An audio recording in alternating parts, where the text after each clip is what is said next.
done this lately, but now I have got the webinar is being recorded. So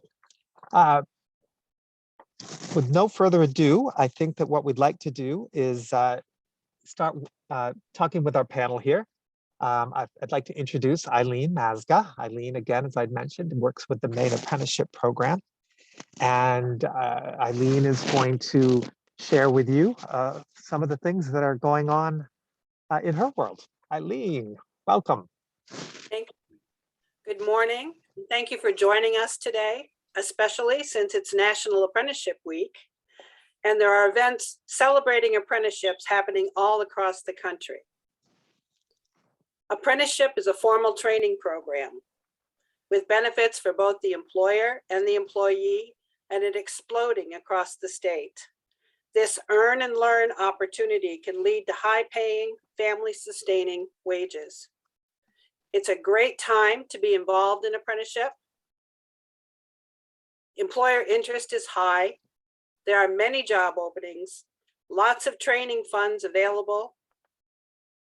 And this earn and learn model means that an apprentice is first an employee and receives a paycheck from day one. Currently, we have 1,127 active apprentices registered across the state. We have 119 registered employer sponsors and 191 employers registered as sub-sponsors. Additionally, we're working with 67 businesses who are engaged in some part of the registration process. I'd like to talk briefly about some of the opportunities that are currently available. Mercy Hospital in Portland is adding 2 new apprenticeships, one in environmental services, and they will be hiring 12 to 15 apprentices with a starting pay of $17 per hour. It's a 1-year training program with the opportunity to go into a team lead at the end of the apprenticeship. This week, we will be registering dietary aid food service technician. This is a customer service position, but also someone who needs to be experienced in how to select food and manage dietary requirements. That is also a starting salary of $17 per hour, and they will be training 15 new dietary aides. We're working on other apprenticeships in the healthcare industry, including customer-facing service reps, medical assistants, and surgical technicians. Hospitality Maine, which you will hear mentioned later on, has 27 sub-sponsor employers, and many of them need to hire. The hospitality industry was hit really hard by COVID, and they're coming back. They need all aspects of food service and guest service reps. So they need cooks, they need front office personnel, maintenance and groundskeepers, and managers. Revision Energy is looking at hiring 10 to 15 apprentices. They've just hired an apprenticeship director and will be expanding their programs in green energy. We're also working with the community college system to develop apprenticeships in wastewater and water treatment. These are jobs that are available all over the state. The starting wage is $20 an hour, goes up to $30 an hour. It's a 9-month training program, and you go right to work from day one. We're also working to develop apprenticeships in broadband, especially fiber optic cable technicians. With all of the money coming into the state to develop infrastructure and get our broadband out there for those of us who live in the rural areas can have good access, there will be lots of training opportunities coming for that. Aquaculture. Aquaculture, they're building 2 new facilities, one in Bangor and one in Belfast. Each facility will employ approximately 150 people, and they will be having apprenticeships in animal technicians, the people who actually care for and feed the fish, mechanics, plumbers, and support personnel. And then infrastructure is another huge area of focus that we'll be looking at with our large employers, Chimbro, Reed & Reed, and Department of Transportation. And we're looking for construction laborers, bridge workers, wind power technicians, and carpenters. And finally, I'd like to talk a little bit about the funding. And as you can see on this slide, for years, the apprenticeship program ran with 2 people and was funded by $380,000. Suddenly this year, we have gone from $380,000 to a $5.6 million grant from the U.S. Department of Labor and an $11.2 million grant in recovery funds. This means lots of opportunities. One of the first things we will be doing is adding staff. Because of the increased interest in the apprenticeship program, we need more people. So the program has gone from Joan, who's our state director, and myself. Christine McAllister is now one of our team members, and Linda Goslin. We will be adding 9 more staff, hopefully by the end of the year. There will be apprenticeship navigators in the Augusta Career Center, the Portland Career Center, and the Bangor Career Center to work with employers and with Career Center staff to advance apprenticeship. There will be a BRS counselor who will be assigned to apprenticeship, and Department of Corrections. The community college has also added an apprenticeship navigator. So we're going to be front and center. We will have the staff to get it out across the state. With this funding comes the new staff, financial incentives for the employers. So as we register new employers, they will get opportunity to apply for funding to reimburse their training costs, and we will be able to provide financial support for apprentice. And apprenticeship funds can be used in addition to other funding. It's not an either or choice. So if someone is working with a WIOA service provider or Bureau of Rehab Services, our funding can be used in conjunction with those funds to help our apprentices be successful in the workplace. Thank you.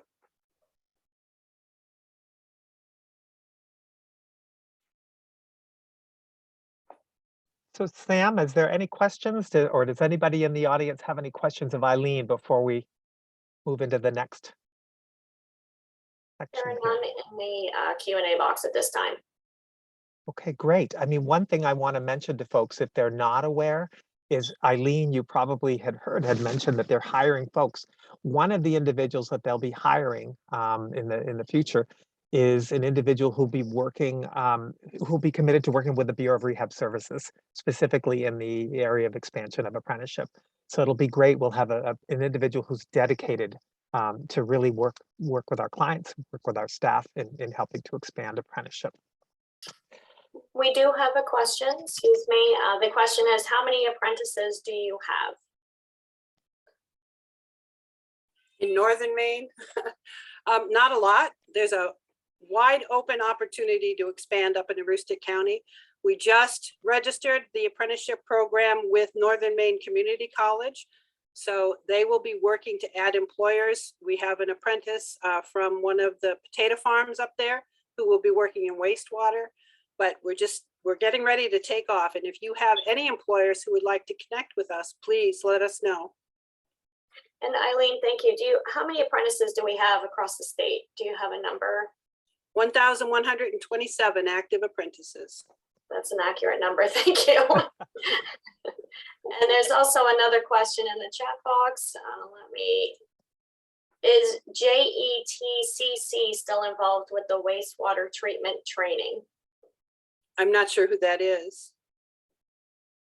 Susan, do you want to come off or expand your question on the Q&A?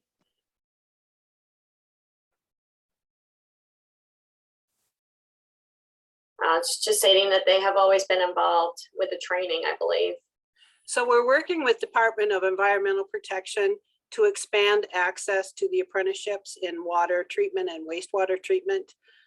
Right now it's at Northern Maine Community College, Southern Maine Community College.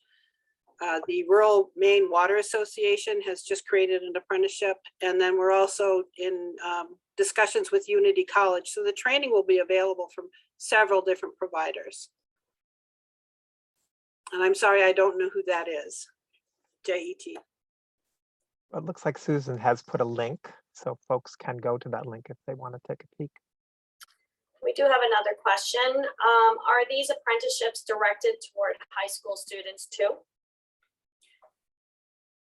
An apprentice can be 16 years of age or older. Part of our commitment at this time and part of the grant is to create pre-apprenticeships for high school students so that they can begin their work towards an apprenticeship while they are still in high school. They can start taking classes at the community college. They can start taking their certification trainings, and upon graduation can go directly into an apprenticeship program.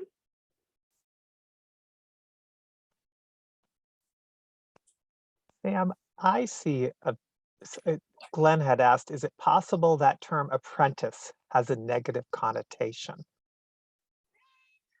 Not in my world. You know, it's interesting because I think it's an interesting question, and I'm going to jump in and just say that I sat in on some webinars this week, and one of the things that I found very interesting is that there was a panel of apprentices where I don't know if that I would use the term negative, but certainly not well understood.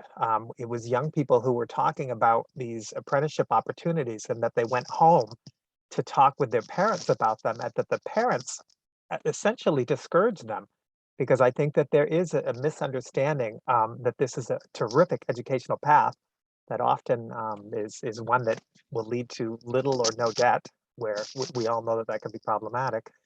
And so, you know, I would say that while I don't know that apprenticeship is seen as a negative, I just don't think that it's well understood. I don't think that people understand that it's a viable educational pathway. One of the challenges that we have to overcome all the time is people use the word apprenticeship, but that doesn't always mean the same thing. So they use apprenticeship to mean internship, externship, any kind of on-the-job training. This is a registered apprenticeship program, so it must meet USDOL criteria.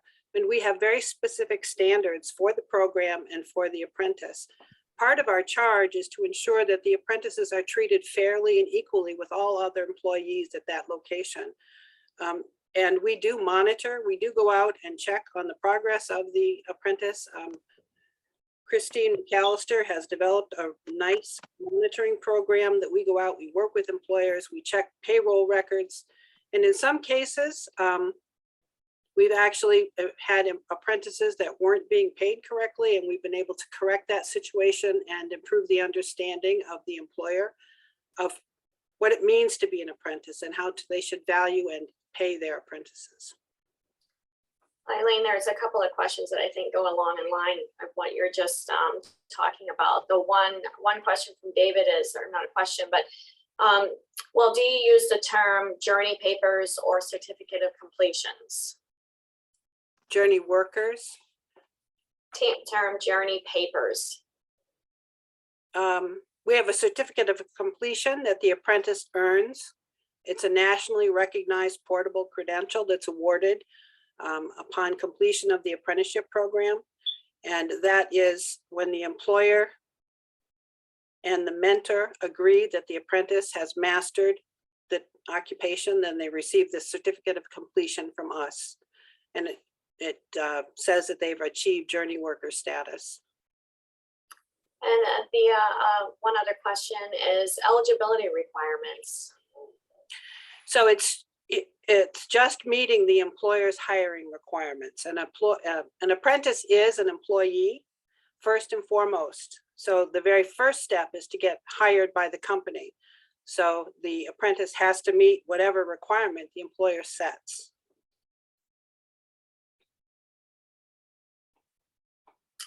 And Rachel Upton would like to know, would it be possible to have you come to meet with high school CTE schools to discuss the possibilities further? So I'm sure we'll connect the two of you. We'd love to. I will say that Dwight Littlefield is on the Maine Apprenticeship Council, and he is the state CTE director, and we are very interested in engaging with as many CTEs as possible. Thank you. And Rachel says, great, thank you. And that's the last of the questions so far. All right, then. Awesome. And thanks. Great questions, everybody. We'll continue to answer them as they come through. But at this point, I'm going to jump into another quick poll question. I'd love for folks to answer. This question is, apprenticeships are not a good option for small businesses. Is this true or false?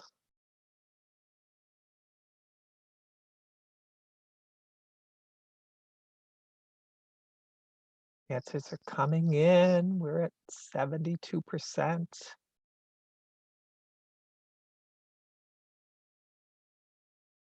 75% now. Okay, so at this point, I think I'll go ahead and I'll end the poll. 3/4 of you out there have responded. And as you can see, the vast majority of you disagreed with this statement. You felt that this was false, where a few were feeling like maybe it isn't. And I think that we're going to share that the answer to that particular question is that it is false. Here in Maine, the vast majority of businesses are small business. And I don't know if Eileen, you want to jump in at any point, but I know that there are many apprenticeships in Maine that are just a 1 or 2 sort of positions available in a particular shop, correct? The majority of our apprenticeships are one-on-one. It's a single employer with a single apprentice. We have a few big companies, Chinbro, Bath Iron Works, Reed and Reed, that have lots of apprentices, but most of them are one-on-one. Okay, thank you. All right, I've got another question I'd like folks to respond to. An apprenticeship must be an employee of the sponsoring employer to enter an apprenticeship. And I should say to enter a registered apprenticeship.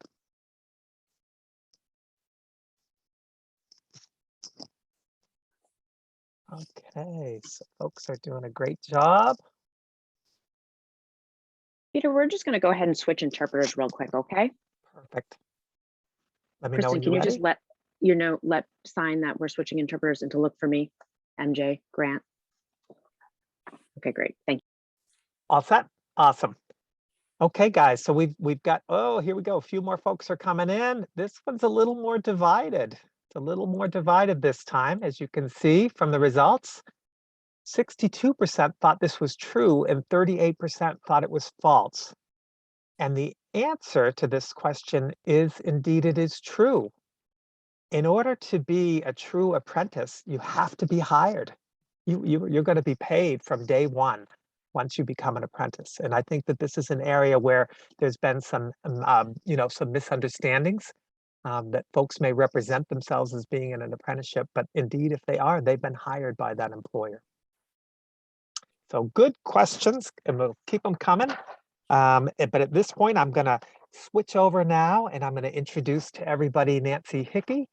Nancy is, as I'd mentioned, a vocational rehabilitation counselor out of our Portland office, who recently, working closely with her client in the Maine Apprenticeship Program and with the business engagement team, was able to place one of her clients into a registered apprenticeship. Nancy, if we could get you started, if you could tell folks a little bit about your experience, how you worked with your business engagement team member, Darcy Brockman, how you worked with Eileen, and just how the whole experience has gone for you. That would be great.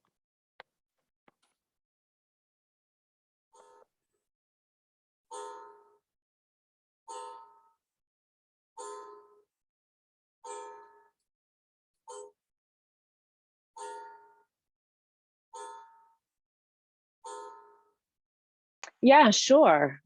So I think it's been a great experience, a great team. Working with them has been very effective and successful. It was certainly a lot of work and a lot of involvement, a lot of paperwork, communication, teamwork, team meetings. But in the end, I think it was successful. The client that was involved was from a rural area, so that brings its own challenges. We did find a business that was willing to be part of this program, and we asked them to register, which they were willing to do. So once we set that up, then we worked on getting the client through the process. And I could see that the clients that really built their self-confidence in the end of the program. So I would highly recommend this program for individuals that need or want or could benefit from that hands-on experience. Can you speak a little bit, Nancy, on working with your client and how that was initially and how you arrived at apprenticeship as a good choice for this individual?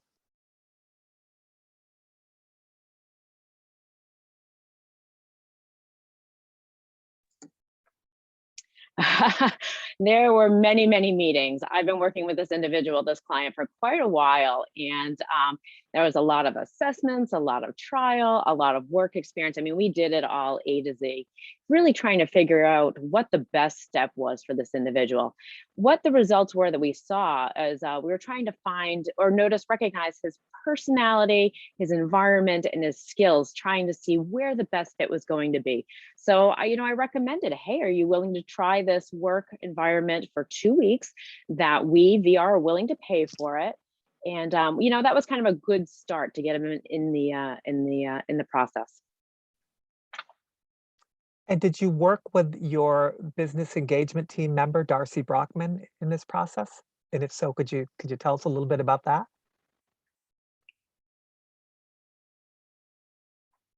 Darcy was the first individual to really kind of open this up to me, and she really became the central person, filling in to making sure that I was following the procedures correctly and following the steps appropriately. So she was really a key point person through this process. Great. And how about your work with Eileen? Did you work directly with Eileen or through Darcy?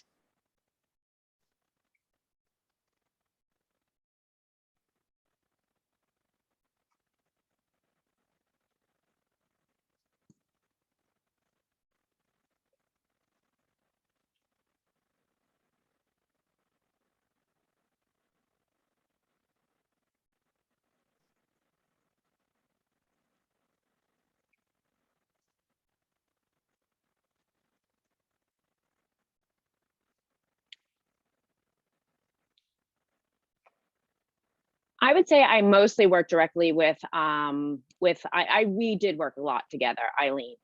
I did work with Darcy. I worked with both of them, but I would say mostly with Eileen. And she was very included in team meetings, making sure, again, that I was following through the correct process, working with the individual manager from the store that we got engaged.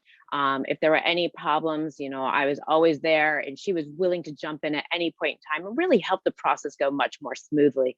I would say there was a lot of process and procedure and lots of strings and lots of rabbit holes, but I knew that she had my back the whole way. So it was just great. And she really expedited and helped the process go very smoothly.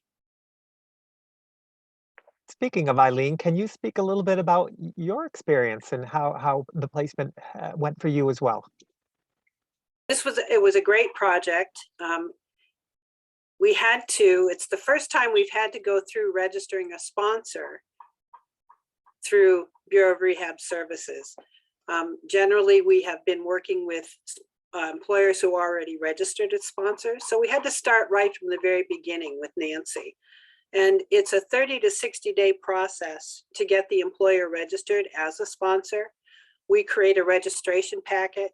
We have to define the wages for the apprentice. We have to identify the occupation. And then my job is to work with the employer to create a schedule of work. And that documents all of the tasks that the apprentice will learn over the course of the apprenticeship and what education component they will be required to complete. So for every 2,000 hours of apprenticeship, you're required to complete 144 hours of related training instruction. So that had to be developed with the employer, and that takes some time. And we had to find places where we would receive, where the young man could get his training. So once we went through that process, and there was a lot of back and forth, and Nancy was great to work with, because part of this project is educating employers on what apprenticeship is and how they're going to manage their apprenticeship program and what are all the requirements. So this employer was learning how to work with BRS, they were learning how to work with apprenticeship, and they were learning how to have a successful program. So after we get the registration packet completed, then it goes out to our Maine Apprenticeship Council for review. And basically they're making sure that I've done my job correctly and I am meeting all the criteria that's been established by the USDOL, US Department of Labor, Office of Apprenticeship. And then, and only then, can we get the employer registered as a sponsor and the young man registered as an apprentice. He was very active during this process. There were times when he dealt directly with us, which was great. So I got to know him a little bit. That's unusual. In the apprenticeship program, we don't often work directly with the apprentice, but he participated in all of our meetings. He emailed me back and forth. He was very interested and very engaged, and he really wanted this to happen.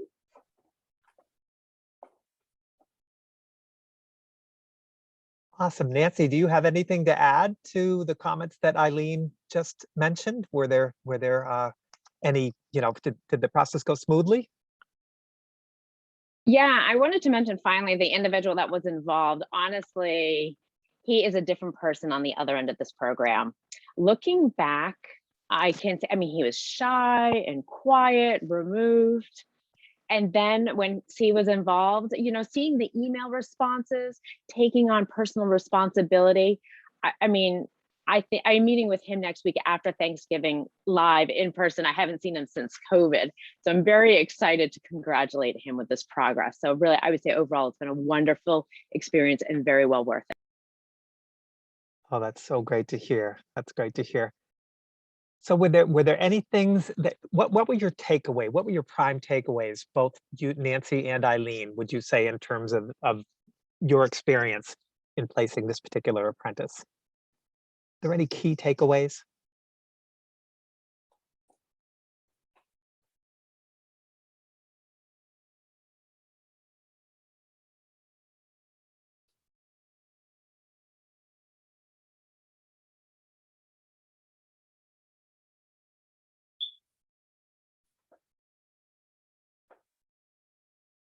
I'm thinking, I would say patience was a key one for me. And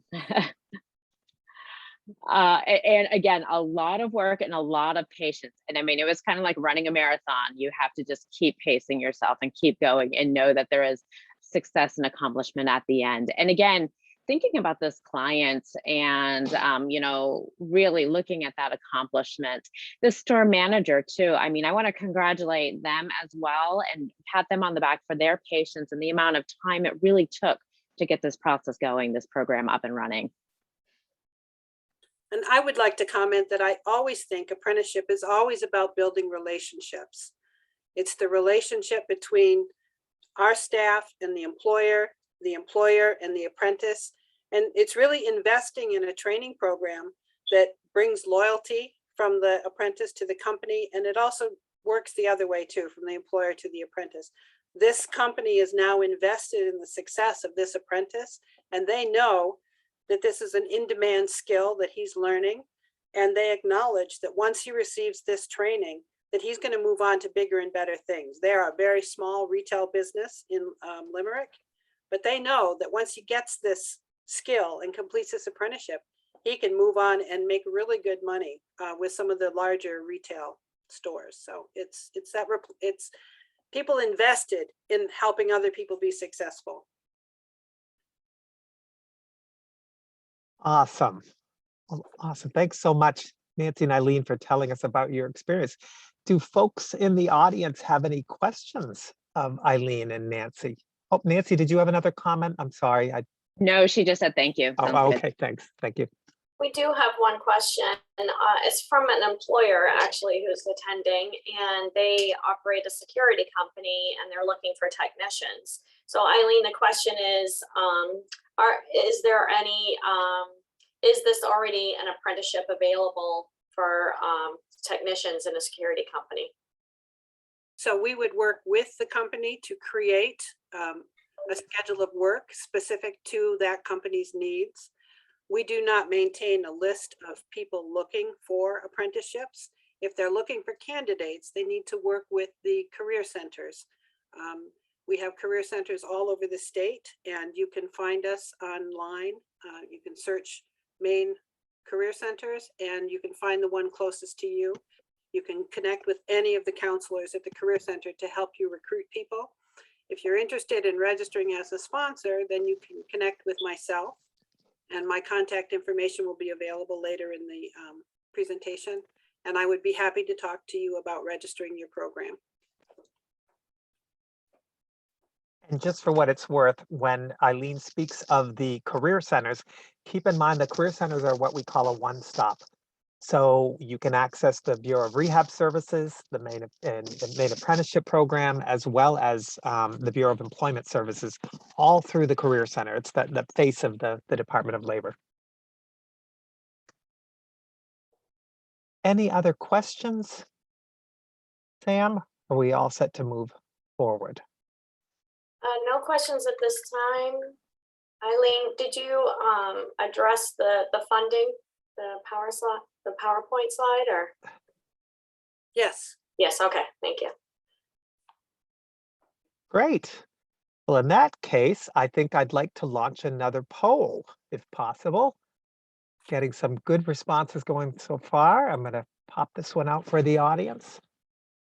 So the question is, a credential earned in an apprenticeship is less valuable than if earned through a college.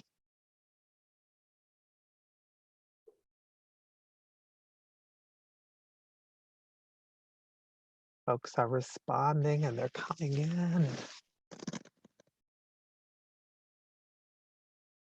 76%. I'm going to give it just another moment because we've been getting close to 80% on most of these. Okay, so I think at this point, I'm going to go ahead and I'm going to end the poll and I'll share the results. As you can see, the vast majority of folks feel like this is false, and I would tend to agree with those individuals, although I suppose we couldn't say 100% because it depends on the employer, right? I think that some organizations will value education from a more traditional educational pathway than others. But at the end of the day, I think most people who offer apprenticeships will tell you that they're getting just as skilled a worker, and that if anything, it's much more tailored to what their needs are, and that the education is very much something that aligns with the industry in which they're in. So it really just depends on who you're asking the question to, but I would agree that the majority, with the majority on this particular Peter, question. this is Eileen. Could I Go jump ahead. in here? Sure, please do. So there are some apprenticeships that do require a college education. So we have apprenticeships in the healthcare field, nursing, which requires an associate's degree, bachelor's degree, or even a master's degree. And those are built into the apprenticeship programs. We work with licensing. If you want to become an electrician, there's several different pathways to become an electrician. You can get an associate's degree at any of the community colleges, or you can take your training online. You can take with a private provider. So the education component of apprenticeship, again, is varied, and it's what the employer needs. So it can be a certificate, it can be a license, it can be an associate's degree or a bachelor's degree, master's degree. It's whatever the employer needs it to be.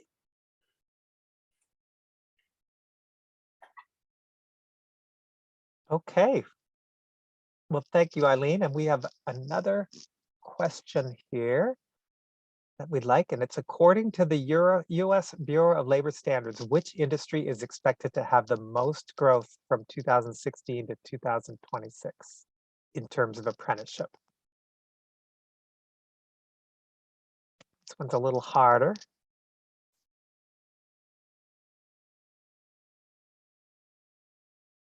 Oh, this is great. We've got folks who are pretty much all over the place. This is great. We're at 70% at this point. We'll give it a few more moments here. Okay, 78. I'm going to go ahead and I'm going to end the poll and share the results. There you are, folks. The majority of you felt like the electrical power line installers and repairers is going to be the industry with the greatest apprenticeship growth in the future. And that was, you believe that's followed by the electricians, and then from there, the plumbers. Well, it's interesting because we took this poll ourselves as a group prior to sharing it with you, and we were kind of all over the place too. And I actually gave you guys the wrong results. I went back and looked it up, and in fact, the plumbers are expected to have 16% growth during that period of time, followed by the electrical power line workers, and construction was the third highest growth. Sam was hoping that it was Ocularist, but I put that there because Eileen, you want to share a little bit about Ocularist Apprenticeship? So Maine has the only registered ocularist apprenticeship in the country, and an ocularist is someone who makes glass eyes. Fun fact we thought we would like to share with folks today. So this is great. Okay. So at this point, I'm going to introduce to folks Roger Stefani. He's part of the business engagement team, and he works out of the Bangor office primarily up north. But welcome, Roger. Why don't you hop right in? Sure. Good morning, everybody. And as he said, I'm with the business engagement team. You can see our team list here on the screen. Between the three of us, Liz Nitzel in Augusta and Central Maine, Darcy down in Portland and Southern Maine, and myself in Bangor, and I'm going to be Northern Maine soon probably as well. And we cover the whole state, talking to different businesses.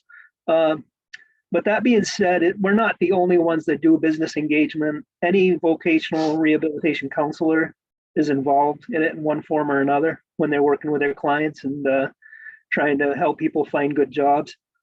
Now, as far as our goal goes, as far as business engagement goal, the best way to describe it is to find the best fit, to take a great person and put them with a great employer, to put them together so that they enjoy the work, they find meaning in the work, and the employer has a good employee and is getting a lot of benefit for what he's put into hiring the employee. So we want that win-win situation. Now, apprenticeships make a lot of sense in this realm because when you hire somebody into as a entry-level employee, you don't want to keep that person as an entry-level employee, especially if they're a great employee. You want them to move up. You want to give them some skills. You want to help them increase their value with the company and increase their self-esteem while they're working with the company and just maintain that meaningful feeling for the relationship that they have there. So apprenticeships make a lot of sense in that respect. It gives more opportunity for people to train, and it gives the employer a skilled workforce. Again, we're working toward that whole win-win scenario. So as far as the apprenticeships are concerned, what we do is business engagement. When we go out and talk to employers, we like to ask the employer, what kind of training program do you have? And then we go from there, and we explain to them that we do have an ability to help the employer create a training program if they don't have one. Because especially a lot of the small employers may want to have a training program, but they really have no idea of how to go about building one. And that unknown is a kind of a scary thing to some people. So that's where we come in. We introduce them to Eileen. And as you can tell from talking to Eileen, she is a subject matter expert. And she really in great detail helps them find their way to that training program if that's what they want to do. So yeah, as a business engagement person, there's several ways we engage businesses. One of them is obviously we have a client that's looking for a job in a particular industry. So we go out and develop jobs with different businesses that work in that industry. We find out who has job openings. We talk to them. We tell them what we do as vocational counselors and as job developers. We explain all of our services to them. And in the process of that, we bring up the concept of training and what they can do once they have that employee, just to continue to building that employee into a great employee and a long-term employee. Because the last thing we want is to find somebody a job and have them decide to quit within a short period of time, or the employer's not happy with them, or they just languish. We don't want that. We want them to grow. We want them to continue growing. And that's the whole idea of the apprenticeship program, is to give them that avenue to do that. One of the things I'd like to foot stomp too with what Eileen had said earlier about the various types of businesses that do those jobs, do the apprenticeships. This last month, because it's apprenticeship week this week, this last month, we've been doing informational interviews with companies that have apprenticeships. And it's been really a great eye-opening experience for me. Like the first one we did was Hospitality Maine, which Eileen had already mentioned. and they just work with a whole bunch of different hospitality industry companies, and they help build educational programs to help people move into those areas. And that's like a huge company that really is a company that works with companies. It's not necessarily a retail style company. It's a service company. And then we had Rapasta Funeral Homes, which is a very small family-owned company. Pretty much most of the employers have been family employees, and they brought a whole nother idea to it, where it can be just a small little company that is growing at the pace that they want to grow at, and they just needed a little help and able to build those valued employees. We also had Angelcom IT, which is a satellite office in Maine, in Belfast, from Washington State. So it's kind of interstate company, not a real extremely small company, but small in Maine. It's a small footprint, but they have got the first IT apprenticeship in the state of Maine that's been done within the state. And then finally, to mention coming up this next Monday at 3:30 p.m., we're going to have Chimbro. And everybody's heard of Chimbro. Huge company, does a lot of different construction, has apprenticeship programs, and they're going to come in and talk about those. So I just wanted to foot stomp that a little bit, but don't think that if you're an employer, your particular company is maybe a niche company or maybe huge, expansive company, don't think you can't get an apprenticeship program and you can't build one. And that's what we're here to do, to help you to do that. Roger, was there also an IT company that you had mentioned earlier? Did you mention that? Yeah, I did. Angelcom IT out of Right. Belfast. That was. Go ahead. No, did Eileen mention that was the only one? Yes. Yeah. Yes, that's the only company, the IT form of industry that has joined the apprenticeship program. Awesome. So far. So far. Yeah. Roger, just if folks within the Bureau of Rehab Services or, the career centers in general, how best can they connect with you if indeed they have questions and would like to interface regarding apprenticeship? Sure. Probably the best way is through my email, which I had on the screen, and I can put my phone number in the chat as well. I'll do that. But yeah, anybody can reach out to me. At an employer, counselor, or job seeker, doesn't matter. I'll be glad to help you connect with what you need to connect to. So yeah, I'll put that in the chat right now. Awesome. Great. Well, does anybody out there have questions of Roger? There is a question. What are the specifics of the IT apprenticeship in Belfast? It's I can tell you a little bit about it. Eileen may be able to speak more to it. I know it's an IT generalist apprenticeship. As I recall, go ahead, Eileen, if you've got more information. So we're working with a national grantee partner called SOFL Partners, and they are a national apprenticeship program. They're registered here in Maine, and Angel.com is working with them. And what this company does is provides apprenticeship support. They have 11 different occupations that can be registered in IT. It starts with IT generalist. It goes up to cybersecurity, systems administration, project management. So any company who needs to train an IT person in Maine can register as a sub-sponsor under SOFL Partners. SOFL Partners provides education at no cost. It's the CompTIA certification preparations. They don't pay for the CompTIA test, but they do the test preparation, and you have CompTIA classwork. The key that they have, the most important part of their program is if you're a small company and you want to train somebody in IT, you may not have a person already at the company who has that level in order to be the mentor for the apprentice. And SOFL can provide the mentor to guide the apprentice through the program. They also have a $300 financial reimbursement available to offset some of the cost of the assessments. So we're very proud that angelit.com is with us now, and the young lady. So we have a young lady in IT in apprenticeship. It's great.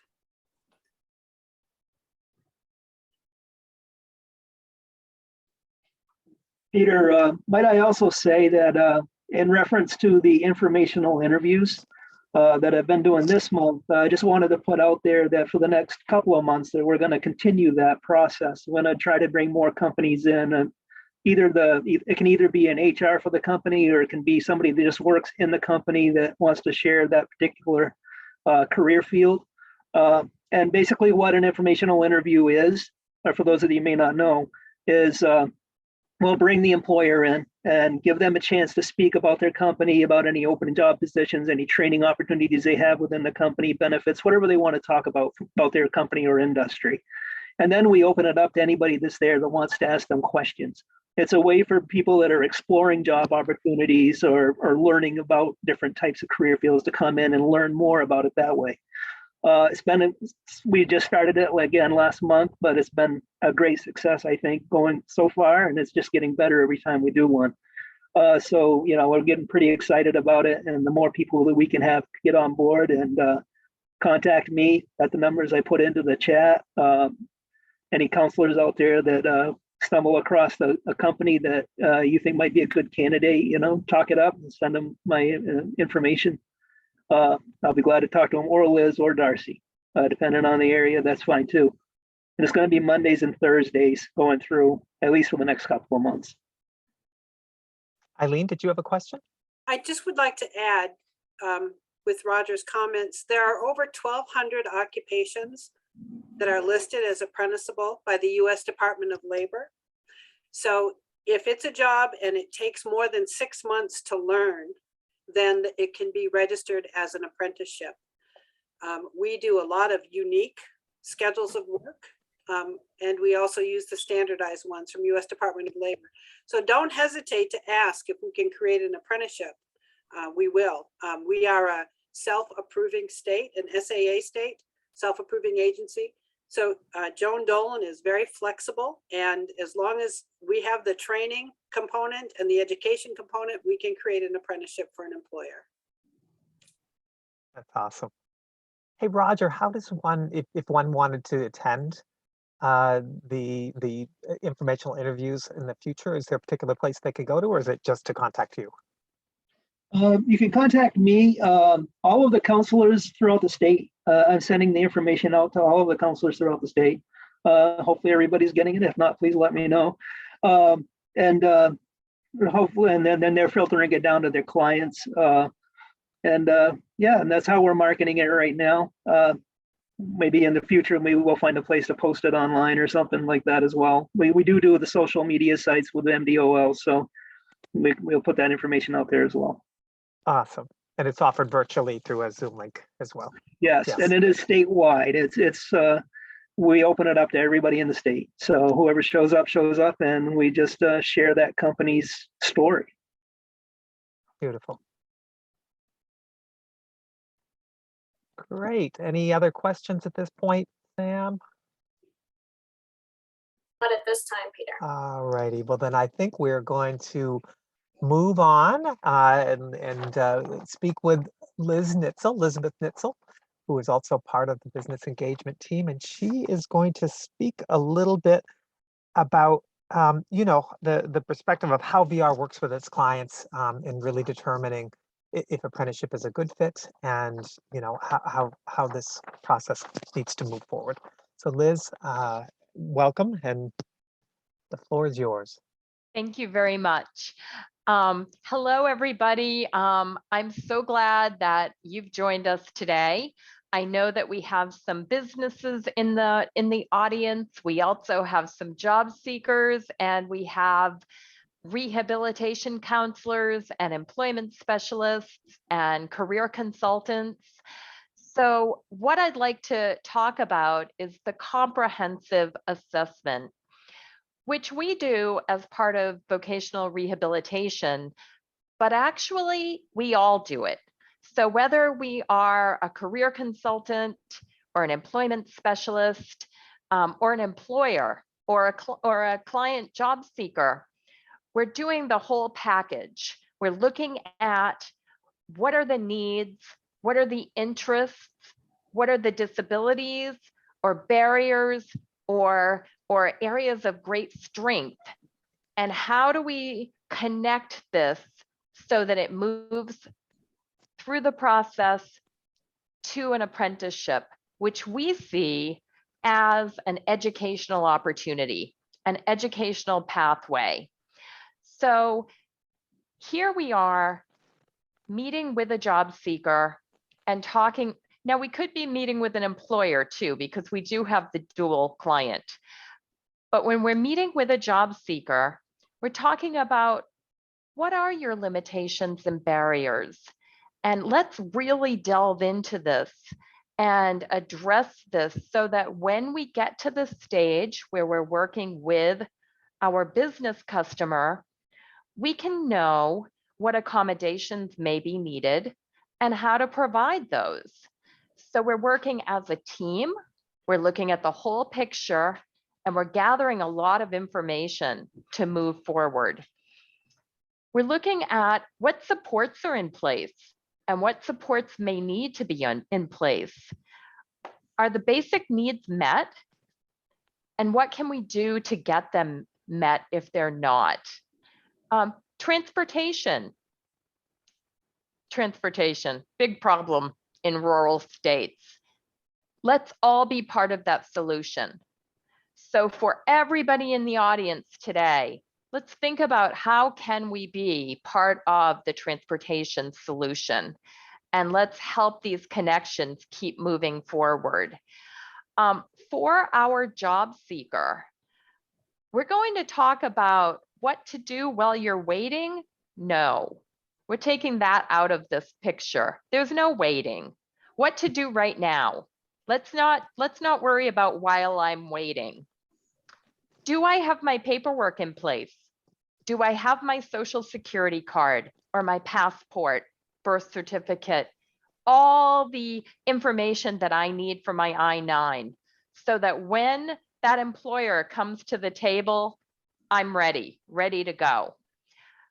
Part of being ready to go, and let me just quickly finish up with my slide, and then I'm going to jump over and Roger's going to share his screen for me. So I'm going to say that, you know what, I'll just come back to my slide. I'm not ready for this. Let's go. Roger, could you share the Maine job link?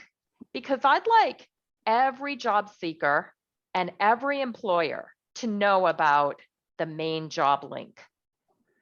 I can, Peter, you'll need to enable my sharing again. It's Okay, give me just a moment.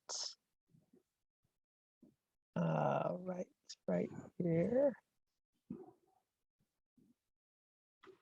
Give that a shot, Roger. Does that? I'm still disabled. Oh, right. I think I can do it. Hang on one second. I don't know why I have this power, but it came my way, so I might as well take advantage of it.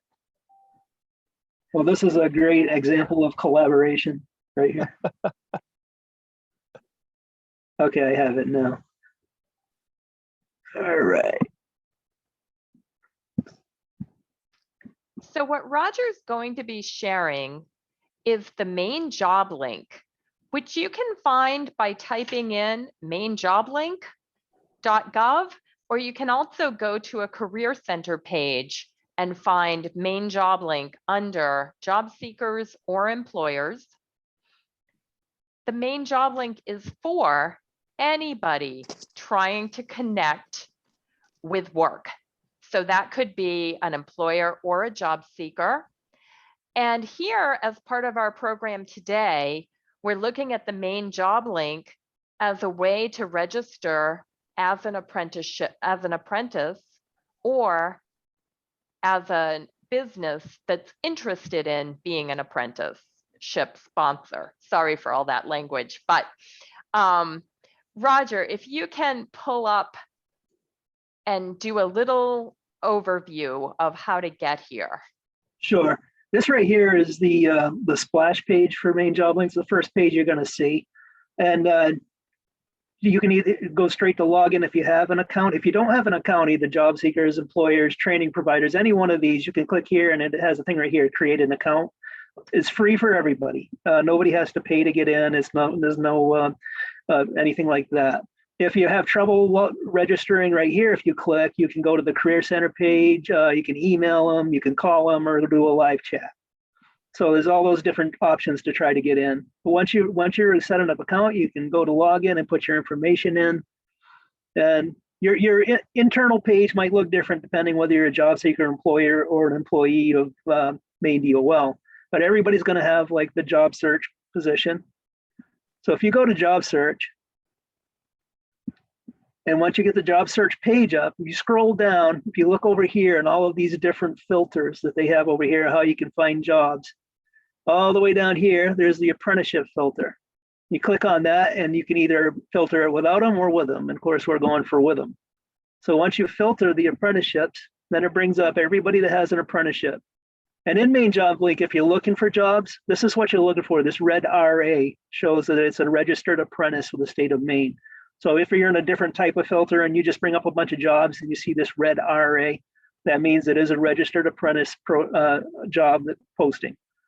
And as you can see, we have a couple of different contractors, Chimbro, Reed and Reed, and a few others, and a cabinet maker. So there's several different ones out here. And that's how you search for them, basically. Thank you very much, Roger. No problem. So what I'd like to say with that is, first, can you imagine as an employer, if your name is listed and you have that RA next to you? If you're interested in that, make an appointment to talk to Eileen. And get on that site and get ready for your apprentice. If you're a job seeker, you should be connected to the Maine Job Link. It's the way for your information to go to employers across the state. It's the way for you to look at all the employers who are hiring so that you can do a really in-depth search and see what's right for you and start learning more about different positions and how they match your skills and your abilities and who you are as a person. So I'm going to say right now, I want your paperwork in place. I want you to have your social security card or your birth certificate or your passport. And I want you signed up on the Maine Job Link. So those are to-do things right now. Peter, if you could bring my slide back up. My team knows that I ad lib a little, so sometimes they have to be flexible with me. Hey, Liz. Yes. One more thing on the Maine Job Link too. I know we mentioned the job seeker, but the employers on there can search resumes. There's a lot of resumes out there on the Maine Job Link. Employers can go in and search resumes, and they can make connections with the job seekers that way. So it's a really good tool for employers as well. Absolutely. Thank you, Roger. So I'd like to get down, we talked about the participant, finding out, if I have a disability, what accommodations might be available to support and help me do all the tasks of the job that I'd like to be able to do and can do? What limitations do I need to address? And what strengths do I have? What do I already have? And what might I need to develop? And who's here to assist me? Now, the next part, we went through supports, basic needs, addressing those. I want to get to the economic factor. If you're looking at apprenticeship. Could we hold on just for a moment? I'm sorry. Terry says he's not able to see the interpreter.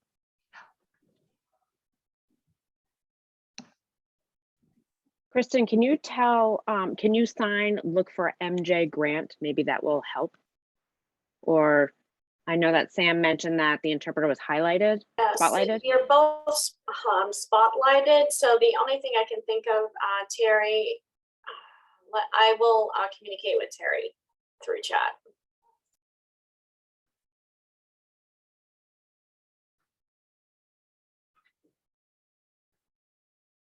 Just let us know when we're ready to move forward, Sam.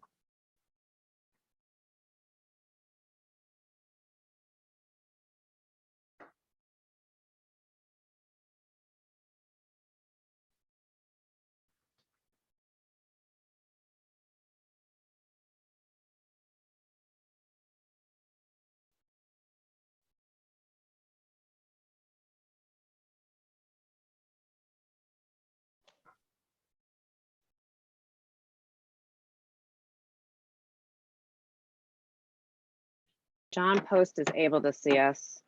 Oh.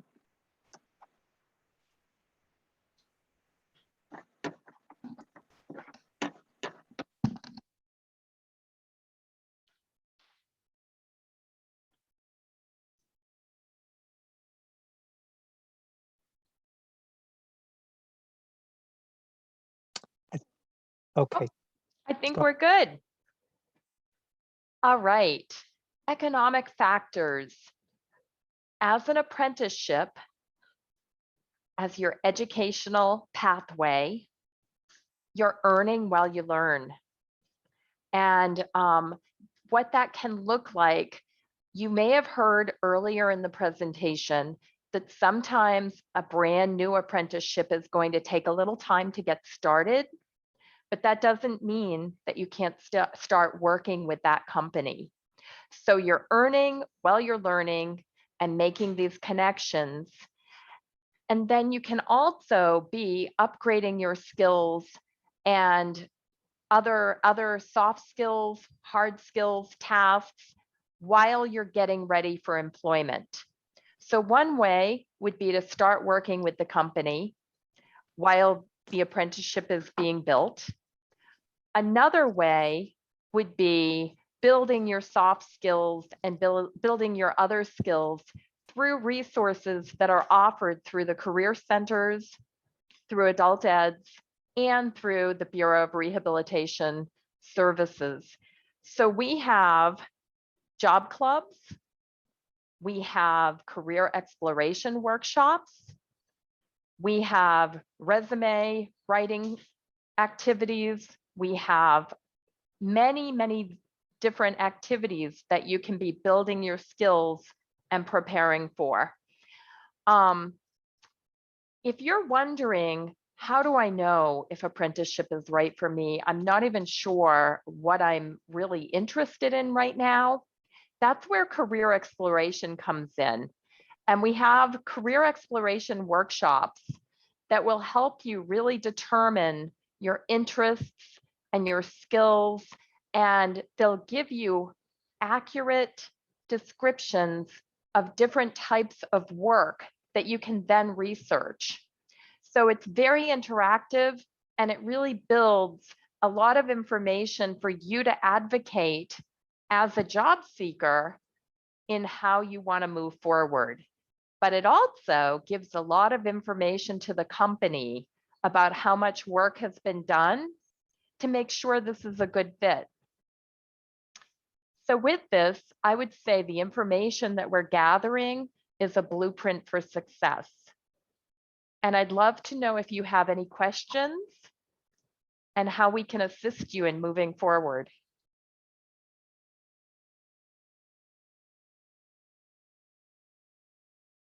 We do have one question. Do those in apprenticeship program take a lesser wage than if they were a regular employee? No. No. Apprenticeship wages are documented prior to the apprenticeship starting.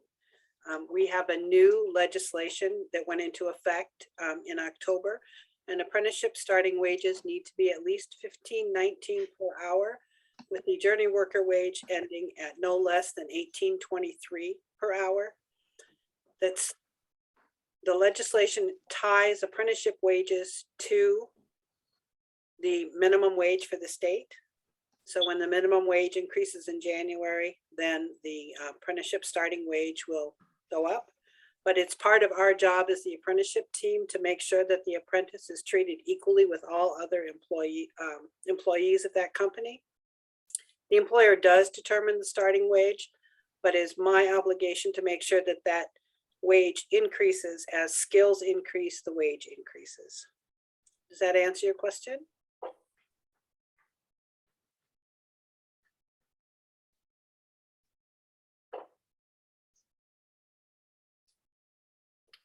Yes, thank you.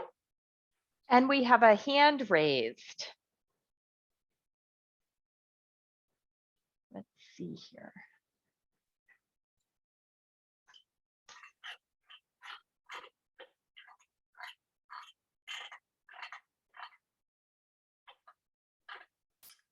Liz, I'm not seeing the hand. I think it might have gone down. I don't see it now either. Sorry. If you do want to, you can certainly raise your hand, and then we can allow you to speak, or if you would like to write through the Q&A or chat box, that's okay too.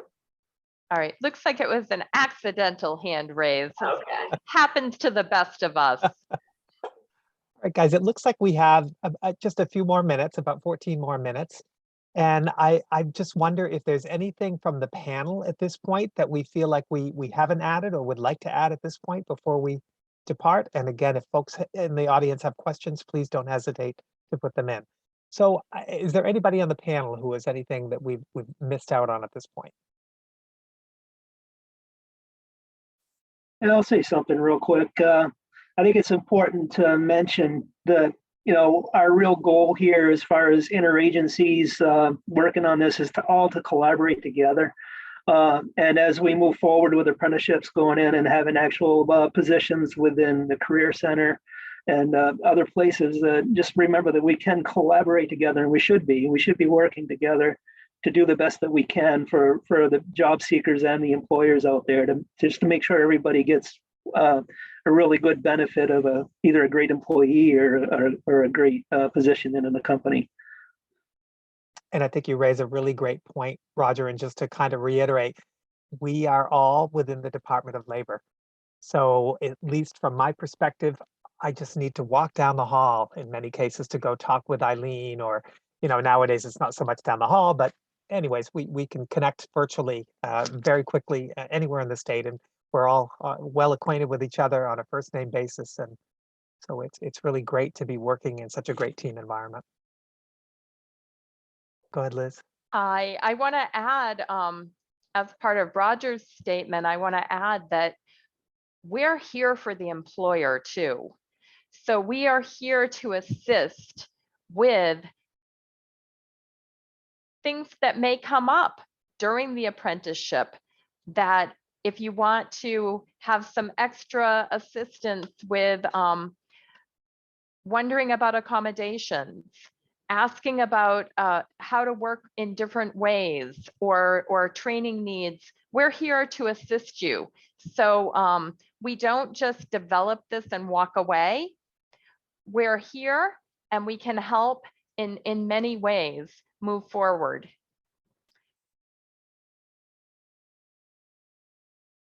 David is asking about how do we enforce, I'm assuming, the requirements of the apprenticeship. How does that happen? David, am I capturing that correctly? That how to make sure that things agreed upon are completed? And Eileen, I know you have the schedule of work. Can you explain how that happens? So we developed the schedule of work specifically for the employer. A mentor is assigned by the employer to work with the apprentice, and the employer or the mentor can check off on the schedule of work when the apprentice has mastered the task.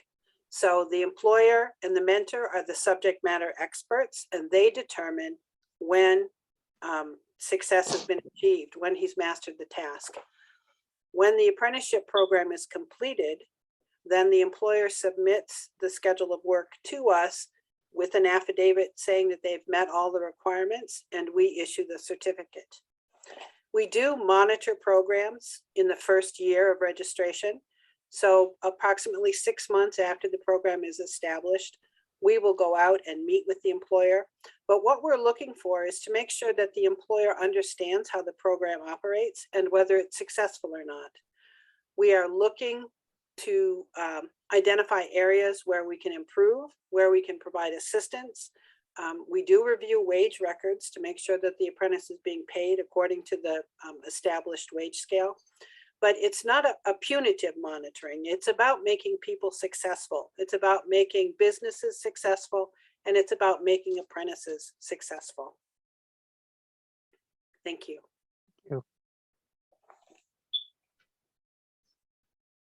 I also wanted to continue along the line where Roger had mentioned it's about relationships. And I don't know if, Eileen, you can confirm this for me, another fun fact, but my understanding is that apprentices 90% of the time continue with their employer once they've reached their credential. Is that correct?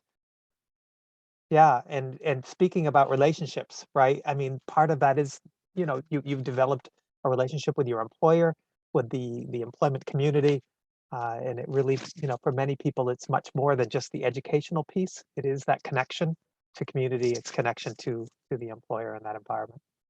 Nationally, the retention rate for apprentices is 93%. Quite impressive.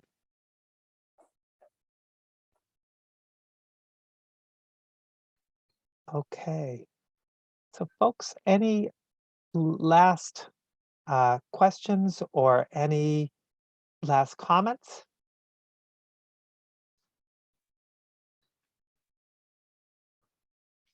You can see that Sam has put up links to the Maine Apprenticeship Program, to the Maine Bureau of Rehab Services, as well as the Maine Career Centers for folks who may need them. I want to thank everybody who is participating on the panel today, as well as all the participants. Please, we do not hesitate to contact pretty much anybody I think that you see in this group, but you know, the career centers or the Department of Labor, if you have interest in participating in an apprenticeship or perhaps starting one or just getting a better understanding of how the whole process works, and we would be more than happy to assist you. And with that note, unless there is any more questions, I'm going to just check one more time. Sam, do you see any more questions? I'm seeing just thank yous. Oh yeah, and other than great presentation and thank you, and looking forward to connecting with folks. Wonderful. Well, thank you, everyone. Thanks again, and have a terrific Thanksgiving. I think we're going to go ahead and sign off. Have a great day, folks. Thank you. Thank you.